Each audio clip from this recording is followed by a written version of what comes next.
آپ کے پاس 3 دن بچے ہیں، آپ کی کوئی آخری خواہش؟ ڈاکٹر اب میں اپنی آخری خواہش پوری کر کے کیا کروں گا؟ اب تو بس نماز پڑھ لیتا ہوں۔ ٹھیک ہے، آ جاؤ بھائی، تم بھی میرے ساتھ نماز کو چلو۔ 3 دن بعد موت تو جائے گی تو ہم نماز کیوں پڑھیں؟ ابھی ہمارے پاس بہت دن ہے۔ اس کو کیا ہو گیا؟ اس کو ہارٹ اٹیک پڑ گیا۔ کلو نفس ذائقۃ الموت۔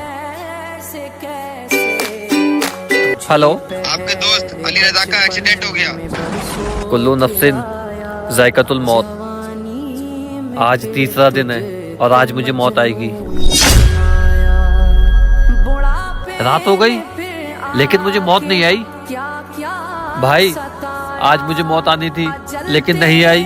ڈاکٹر نے کہا تمہیں 3 دن بعد موت آئے گی تو تم نمازی بن گئے، لیکن اللہ نے قرآن میں کتنی بار کہا ہے کلو نفس ذائقۃ الموت، لیکن اس کی بات پر کسی کو بھروسہ نہیں۔